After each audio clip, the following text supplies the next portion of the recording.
Beaucoup de gens ont du mal à dire non. Ils essayent d'anticiper la déception de l'autre et se font du mal pour rien.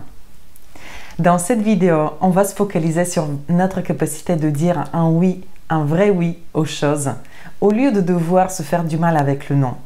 Et vous allez voir, ça deviendra beaucoup plus facile à dire non, voire vous n'allez même pas vous rendre compte que vous dites non à des choses qui ne vous correspondent pas, parce que vous serez en train de dire oui à tout ce qui vous correspond. Bonjour, je m'appelle Biliana, je suis docteur en sciences et coach professionnel. Chaque semaine, je vous partage du contenu gratuit afin que vous puissiez utiliser les outils de coaching dans votre vie quotidienne. J'ai créé une application de réservation de rendez-vous de coaching que vous pouvez retrouver sur le lien en dessous de la vidéo. Ça s'appelle Coaching Bar et vous avez un menu de 10 cocktails qui correspond à différentes situations de la vie que vous aimeriez peut-être dépasser. Revenons sur le cas de coaching aujourd'hui.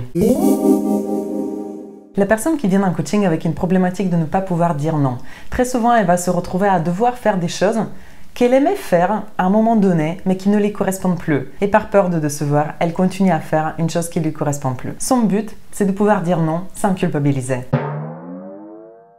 Les indispensables afin que le coaching marche. La toute première des choses, c'est d'identifier cette chose que vous continuez à faire sans qu'elle soit utile pour vous actuellement. Identifiez quelles sont les choses dans votre vie que vous pouvez peut-être arrêter de faire et juste notez-les. Et la deuxième des choses, c'est de se poser la question, qu'est-ce que je veux à la place? C'est quoi qui me correspond dans l'idéal par rapport à cette question? Maintenant, voyons comment intégrer le nouveau scénario. Comme d'habitude, on va s'intéresser aux trois instances qui nous composent, nos pensées, nos émotions et nos comportements, la tête, le cœur et le corps. Au niveau de la tête, qu'est-ce que je pourrais faire dans une situation où j'ai besoin de dire non, mais j'ai du mal à le faire? Une fois que j'ai éclairci ce que je veux, ça c'était indispensable avant de commencer à appliquer le scénario. Une fois que j'ai éclairci ce que je voulais, au niveau de la tête, ce que j'ai à faire, la toute première des choses, c'est de commencer à poser des questions à la personne. Au lieu de commencer à dire non et de stresser par rapport à comment ça va être pris, je commence à poser des questions pour explorer son option. Tout en restant dans la démarche de « je suis libre d'écouter sans accepter derrière ». La deuxième des choses au niveau de la tête, c'est de commencer à exprimer ce que vous voulez. Là, vous n'êtes pas en train de dire non à ce qu'il est en train de proposer. Vous êtes en train de parler de vous-même, de ce que vous tient à cœur, de ce que vous voulez pour vous-même. C'est votre situation idéale. Et vous parlez de vous, sans pour cela imposer à l'autre ce que vous êtes en train de dire. Puis la dernière des choses au niveau de la tête, c'est de demander du temps de réflexion.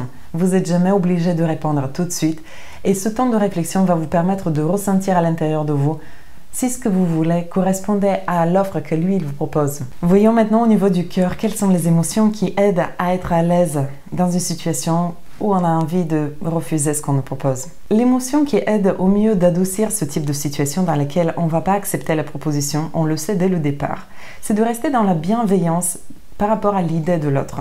C'est une forme de respect par rapport à ce qu'il a eu comme idée, ce qu'il a eu comme proposition. Qu'est-ce que ça veut dire concrètement? Je suis en train d'écouter ce qu'il est en train de me dire et au lieu de penser que son idée est nulle, je suis plutôt en train de me dire il y a des gens à qui ça correspond forcément, mais c'est pas parce qu'il y a des gens à qui ça correspond forcément que c'est pour moi. Donc je me distancie, donc c'est une forme de distance à prendre par rapport à sa proposition. C'est de valoriser sa proposition, même on peut le remercier pour la proposition qu'il fait, de dire que la proposition elle est bien, elle est géniale pour un certain contexte, pour un type de personne ou pour un temps particulier. C'est peut-être juste pas le bon moment pour nous d'accepter cette proposition. Et en restant dans ce respect de l'idée de l'autre, on l'encourage lui aussi à continuer à chercher les gens qui correspondent à son offre. Et à la fois, on prend la décision qui est juste pour nous, sans devoir se soumettre à une forme d'obligation d'aider l'autre à réaliser son idée.